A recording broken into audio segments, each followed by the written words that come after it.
গ্রামের ভোরের একটা আলাদা রং আছে। শহরের ভোর আলো দিয়ে শুরু হয়, গ্রামের ভোর শুরু হয় শব্দ দিয়ে। পাখির ডাক, মুরগির ডানা ঝাপকানো, দূরের মসজিদ থেকে ভেসে আসা আজান, বাঁশবাগানের পাতায় বাতাসের নরম ঘর্ষণ। সেই ভোরের ভেতরেই একসময় বড় হয়ে উঠেছিল আয়াজ আলী। আয়াজ আলীর জন্ম এক সাধারণ কৃষক পরিবারে। গ্রামটি খুব বড় ছিল না, আবার একেবারে ছোটও নয়। সেখানে মানুষ একে অন্যকে চিনত। কার বাড়িতে কে অসুস্থ, কার মেয়ের বিয়ে, কার ছেলের পরীক্ষা, সব খবর বাতাসের মতো ছড়িয়ে যেত। এই গ্রামেই আয়াজ আলী ছোটবেলা থেকেই একটু আলাদা ছিল। তার চোখে ছিল অদ্ভুত কৌতূহল, কথায় ছিল আত্মবিশ্বাস, আর মন ছিল দ্রুত ধরতে পারার ক্ষমতায় ভরা। স্কুলের শিক্ষকরা বলতেন, এই ছেলেটা শুধু বই পড়ে না, বইয়ের ভেতরে ঢুকে যায়। পড়াশোনায় সে ভালো ছিল, এটা গ্রামের সবারই জানা ছিল।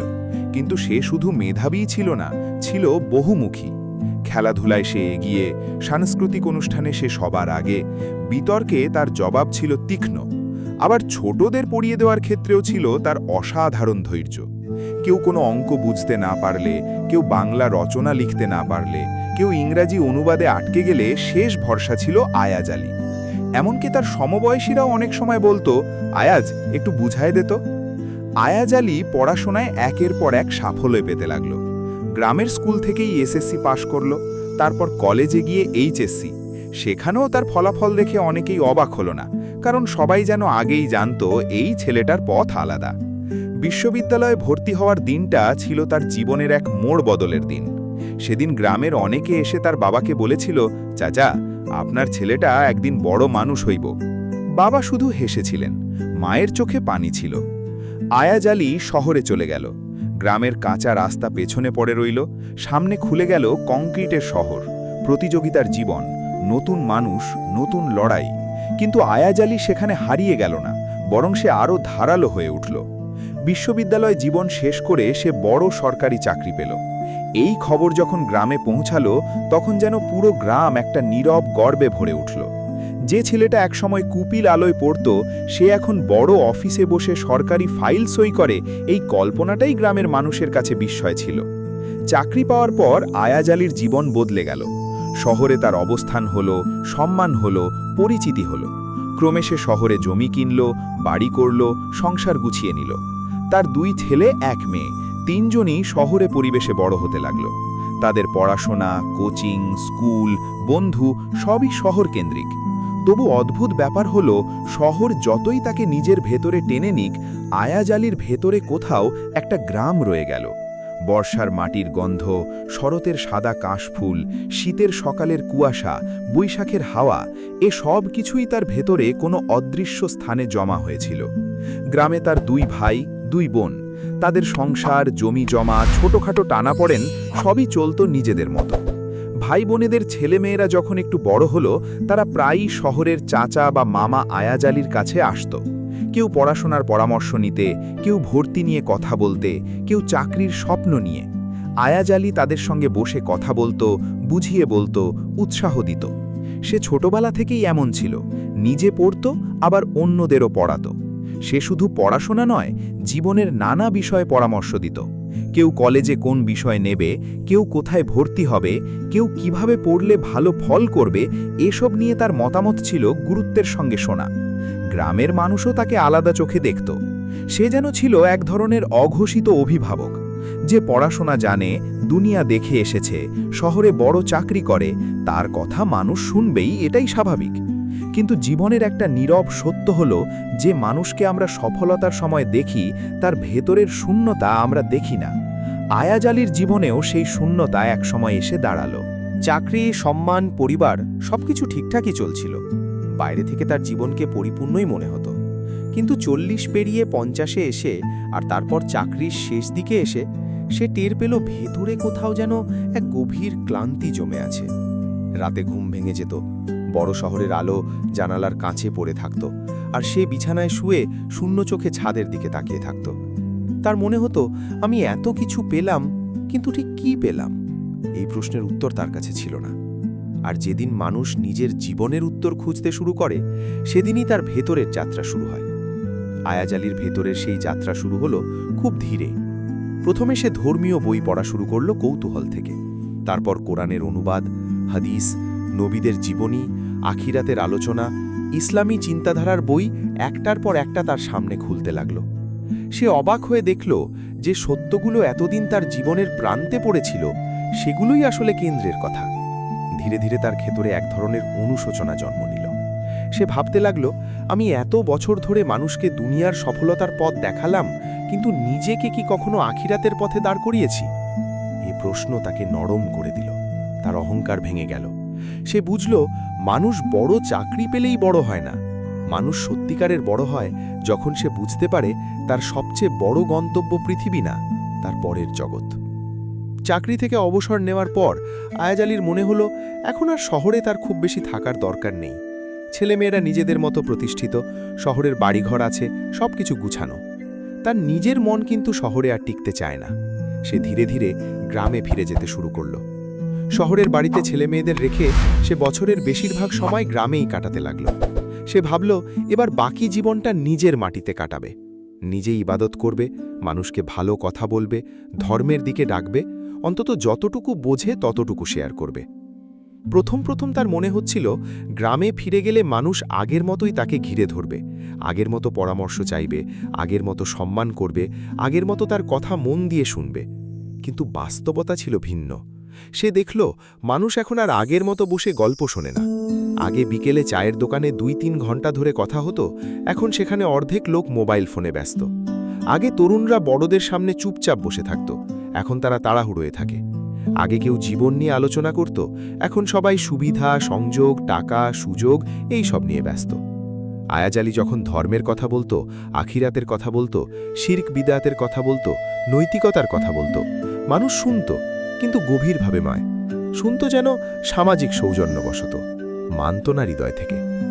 একদিন সে মসজিদের বারান্দায় বসে কয়েকজন তরুণকে বলছিল, দেখো, মানুষ যত বড়ই হোক, আল্লাহর কাছে তাকে ফিরতেই হবে। কথা শেষ হবার আগেই একজন উঠে বলল, চাচা, পরে বসবো, একটু জরুরি কাজ আছে। আরেকজন ফোন কানে দিয়ে বাইরে চলে গেল। তৃতীয়জন বসে থাকলেও তার চোখ ছিল মোবাইল স্ক্রিনে। পাশে বসা মধ্যবয়সী এক ব্যক্তি উঠে এসে বলল, এসব ধর্মের উপদেশ আমাদের না দিয়ে আপনার পরিবারের ভাই ভাতিজাদের দেন, কেননা তার ভাই ভাতিজারা ধর্মের প্রতি কম অনুগত ছিল। আয়াজ আলী আর বাকিটা আর বলল না, তার গলায় কথা আটকে গেল। সেদিন রাতে সে খুব কষ্ট পেল, এমন কষ্ট যা রাগের না, অপ্রয়োজনীয় হয়ে যাওয়ার কষ্ট। একসময় যে মানুষদের কাছে সে ছিল দরকারি, আজ তাদের কাছে সে যেন ধীরে ধীরে অপ্রাসঙ্গিক হয়ে যাচ্ছে। সে নিজের সঙ্গে কথা বলতে শুরু করল, কেন? আগে তো আমার কথা শুনত, আগে তো মানত, এখন কেন আর শুনতে চায় না?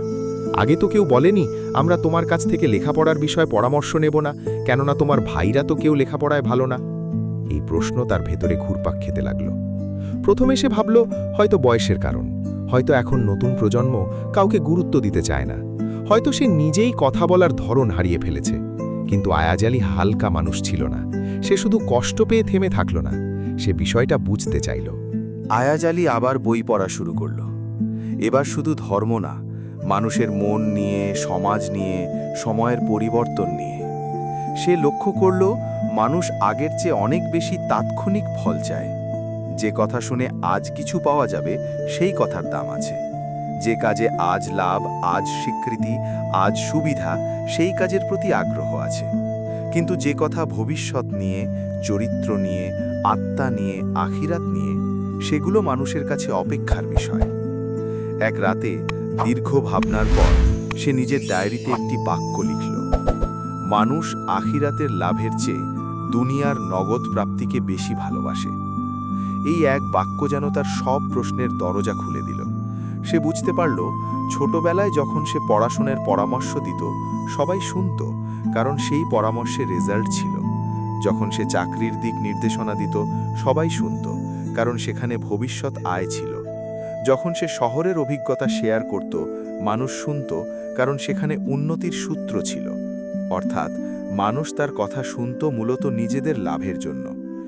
এখন সে যখন বলে, নামাজ ঠিক করো, সত্য কথা বলো, হারাম থেকে বাঁচো, শিরক বিদাত থেকে দূরে থাকো, আখিরাতের প্রস্তুতি নাও, তখন মানুষ সেটা ভালো কথা বলে স্বীকার করে, কিন্তু ভেতর থেকে নড়ে না।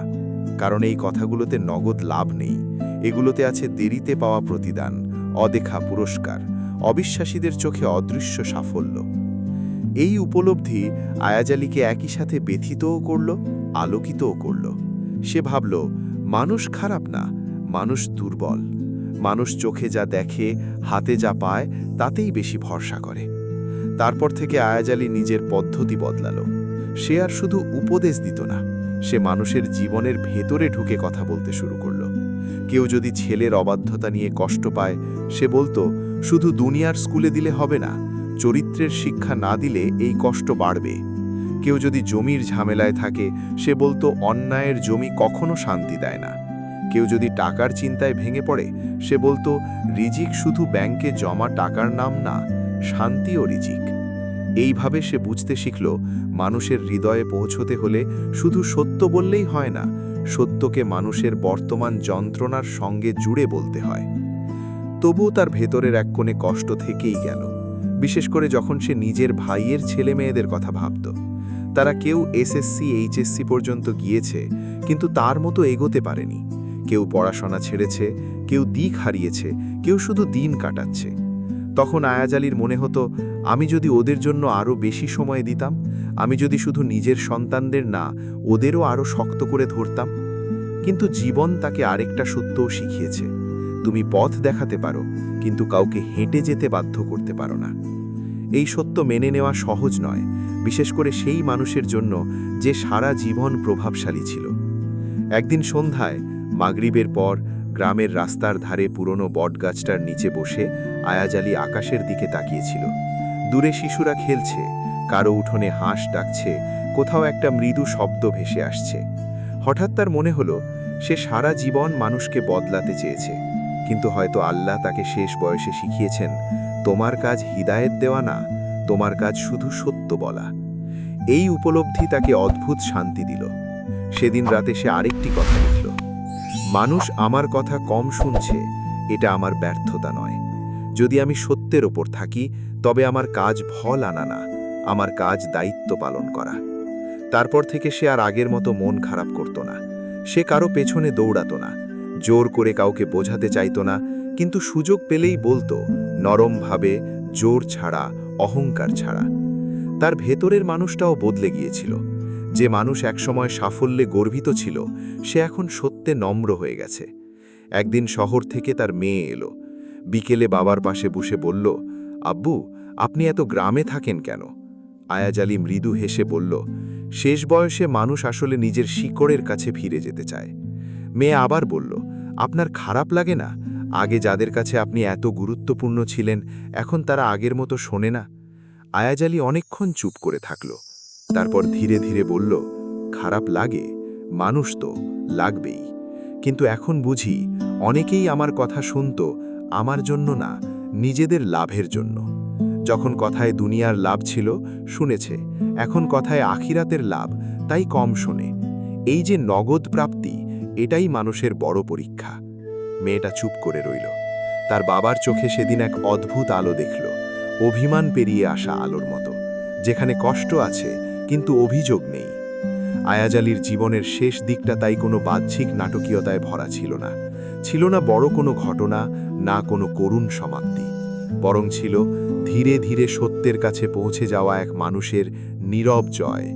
সে বুঝে গিয়েছিল, মানুষ সাধারণত সেই পথেই দৌড়ায় যেখানে তাৎক্ষণিক ফল আছে, যেখানে হাতে হাতে পাওয়া যায় সম্মান, টাকা, সুবিধা, স্বীকৃতি। কিন্তু আখিরাতের পথটা কঠিন, কারণ সেখানে বিশ্বাস লাগে, ধৈর্য লাগে, অপেক্ষা লাগে। আর অধিকাংশ মানুষ অপেক্ষার চেয়ে নগদ প্রাপ্তিকে বেশি ভালোবাসে। এই সত্য জেনে আয়াজ আলী আর মানুষকে ঘৃণা করল না, বরং তাদের জন্য মায়া অনুভব করল। কারণ সে বুঝল, দুনিয়ার ঝলকানিতে অন্ধ হয়ে যাওয়া মানুষকে দোষ দেওয়া সহজ, কিন্তু তাদের জন্য দোয়া করা অনেক বড় কাজ। সন্ধ্যের আলো ফুরিয়ে গেলে আকাশে যখন প্রথম তারা দেখা যায়, আয়াজ আলী তখন অনেক সময় উঠোনে বসে থাকত, একাগ্রচিত্তে পাঠ করত তাসবিহ, চোখে থাকত দীর্ঘ জীবনের অভিজ্ঞতার ছায়া। সে মনে মনে বলতো, হে আল্লাহ, আমি দুনিয়ার সাফল্য দেখেছি, মানুষের সম্মান দেখেছি, নগদ প্রাপ্তির আকর্ষণও দেখেছি। এবার তুমি আমাকে সেই প্রাপ্তির দিকে নিয়ে যাও যেটা কখনো ফুরায় না। আর ঠিক সেই জায়গাতেই তার জীবনের সবচেয়ে গভীর শিক্ষা এসে স্থির হয়ে দাঁড়ালো। দুনিয়া নগদ দেয়, কিন্তু আখিরাত চিরস্থায়ী দেয়। মানুষ নগদের পেছনে ছোটে, জ্ঞানী মানুষ স্থায়ী প্রাপ্তির পেছনে ছোটে, এবং এই উপলব্ধির নামই নগদ প্রাপ্তি। দুনিয়ার এই ব্যস্ত জীবনে আমরা সবাই শুধু নগদের পেছনে ছুটছি। যেখানে নগদ লাভ, নগদ সম্মান আর নগদ সুবিধা, সেখানেই আমাদের যত ব্যস্ততা। কিন্তু আমরা ভুলে যাচ্ছি, যা কিছু নগদ তা সাময়িক, আর যা আখিরাতের তা চিরস্থায়ী।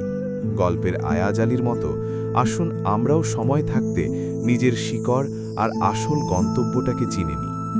গল্পটি যদি আপনার মনে সামান্যতম দাগ কেটে থাকে, তবে একটি লাইক দিয়ে আমাদের উৎসাহিত করবেন।